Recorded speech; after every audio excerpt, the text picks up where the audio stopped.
Welcome to the Sitaram Omkaram channel. 8వ తారీఖు 1వ నెల 2022 సంవత్సరం. ఈ రోజు శనివారం. ఉదయం సాయంత్రం పూజ, ధర్మ సందేహం మంత్రం. ఓం షణ్ముఖాయ నమః.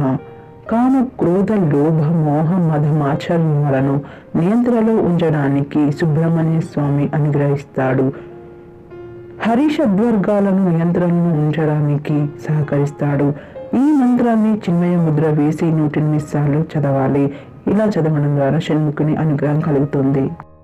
ఉదయం పూజ. శని దోష నివృత్తికి, భార్యాభర్తల సఖ్యతకు, కుటుంబ సఖ్యతకు ఈ రోజు ఉదయం శివుడి ముందు 2 నిమ్మకాయ చెట్టు ఆకులు కానీ, ఏదైనా నీలిరంగు పువ్వుల చెట్టు ఆకులు కానీ పెట్టి వాటిపై మట్టి ప్రమిదలు లేదా ఇంట్లో పెట్టే ప్రమిదలలో ఏదైనా నూనె పోసి దీపాలు వెలిగించాలి.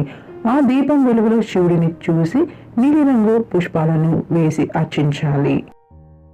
దేవాలయ స్థానం గోపురం యొక్క మూల విరాట్ నీడ ఇంటిపై పడొచ్చా? తెలియచేయండి గురువుగారు. సమాధానం: దేవాలయ గర్భగుడి శిఖరం కానీ, గోపుర శిఖరం కానీ నీడ తూర్పు పడమర ఎంత దూరం నీడ పడుతుందో అంత దూరం ఇల్లు కట్టకూడదు. వాస్తు ప్రకారం కట్టేవారు గోమాలం చేసి అలాగే వదిలేసేవారు. ఏ కారణంతోనైనా 48 అడుగుల దూరంలోనే ఉండాలి, దగ్గరగా ఉండకూడదు. దివాన గోపురం కానీ, రాజగోపురం కానీ నీడ ఇంటిపై పడకూడదు. ఒకవేళ పడితే భార్య భర్తల సఖ్యత ఉండదు. అక్కడ బ్రహ్మచారులు, పండితులు, గురువులు ఉండవచ్చు.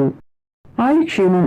ఎవరికైతే శక్తిహీనత ఉంటుందో కొంచెం దూరం నడవగానే లేదా కొంచెం పని చేయగానే అలసిపోతారో, పోషణ లోపం ఉంటుందో వారందరికీ అతిబల చూర్ణంని ఉదయం మరియు రాత్రి పాలల్లో 1 టీ స్పూన్ అంత కలుపుకొని తాగాలి. ఇలా 4 నుండి 6 నెలలు చేస్తే న్యూట్రిషన్ పోషక విలువలు పెరుగుతాయి.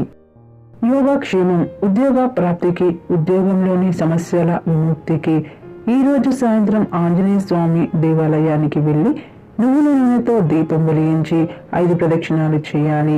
గుడికి వెళ్లే వీలు లేని వారు ఇంట్లోనే 2 దీపం వెలిగించి పడమటి వైపు కూర్చొని హనుమాన్ చాలీస పారాయణం చేయాలి.